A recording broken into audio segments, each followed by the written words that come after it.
Assalomu alaykum muhtaram muxlis. Siz bilan o'zining har doimgiday yana siz so'ragan va siz qiziqadigan eng kerakli ma'lumotlaringiz siz sevgan va siz hamisha qadrlaydigan kanal Turfa olam. Mavzudan sizga ma'lum bo'lganidek, mazkur sondagi roligimiz orqali biz sizning e'tiboringizga siz so'ragan mavzulardan biri Nuh alayhissalom kemasi haqidagi bir-birini takrorlamaydigan ma'lumotlarni taqdim qilamiz. Marhamat, tomosha qiling.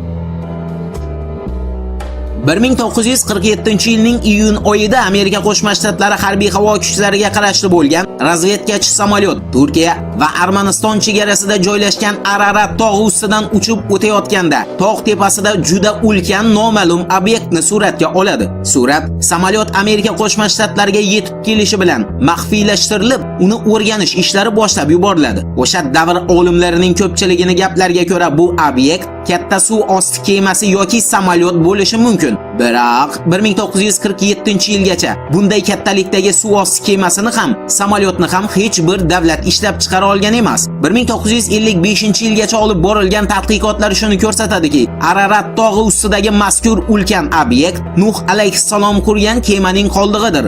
Xuddi shu 1955-yilda fransuz olimi Fernand Navarra o'sha Nuh alayhissalom kemasini o'z ko'zi bilan ko'rish va uni o'rganish maqsadida Ararat tog'iga ekspeditsiya uyushtiradi. Buni qarangki, Fernand Navarra o'sha vulqon ostida qolgan obyektdan taxta bo'laklarini olishga va uni yoshini aniqlashga muvaffaq bo'ladi. Uning tadqiqotlariga ko'ra noma'lum obyektdan olingan taxtaning yoshi 5000 yilga teng deb topilgan. Bundan kelib chiqadiki, bu haqiqatdan Nuh alayhissalom yasagan kema qoldiqlari. 1957-yili Amerika Qo'shma Shtatlarining dunyoga mashhur Life jurnali ham Ararat tog'i tepasida joylashgan obyektni Nuh alayhissalom kemasi ekanligi to'g'risida maqola chop qiladi. Bu esa butun jahon olimlarini Ararat tog'i tomon boshlardi o'z navbatida. Biroq, ming afsuski, bu hudud ikki davlat o'rtasidagi chegara zonasi bo'lganligi bois ko'p olimlar uni o'rganishga to 2007-yilga qadar ruxsat ola olmaydi. Faqat hozir biz eslatgan 2007-yilda Turkiya va Gonkonglik olimlarning birlashgan ekspeditsiyasi o'sha kemani topishga va uning ichiga kirib suratga olishga muvaffaq bo'lganligi to'g'risida rasmiy hisobot taqdim qiladi. Ammo o'sha kemaning ichidan olingan suratlar, eslab qoling, hali bugungi kunga qadar oshkor qilingan emas. Endi Nuh alayhissalom kemasi haqidagi fikrlarga islom dini tomonidan asosli manba Qur'oni Karim orqali yondashamiz. Nuh alayhissalom o'z qavmini butlarga, haykallarga emas, yolg'iz Alloh taologa sig'inishga chaqirdilar.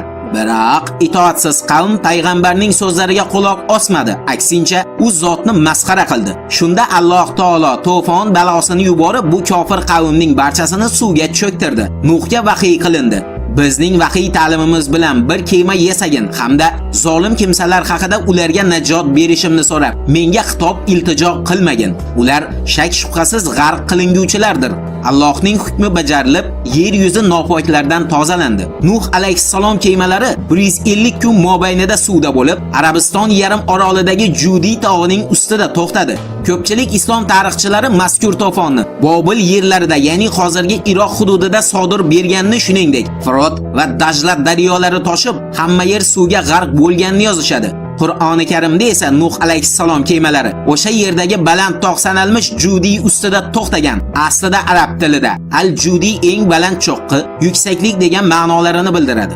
Bugungi kunda turli manbalardagi bir-biriga qarama-qarshi bo'lgan Nuh alayhissalom kemasi haqidagi gaplar, kemaning umuman boshqa hududda to'xtagan degan asossiz gap so'zlar tarqalishiga ham asos yaratadi o'z navbatida. Masalan, Tavrotda kema 7-oy 17-kunda Ararat tog'ida to'xtadi deyilgan bo'lsa, qadimgi Bobilga oid qo'lyozmalarda Nisir tog'ida to'xtagan deya qayd qilingan.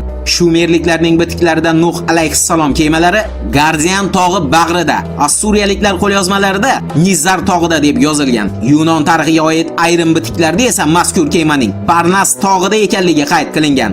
Aslida esa, eslab qoling, haqiqatga to'g'ri bo'lgani bu Qur'oni Karimda bayon etilgan.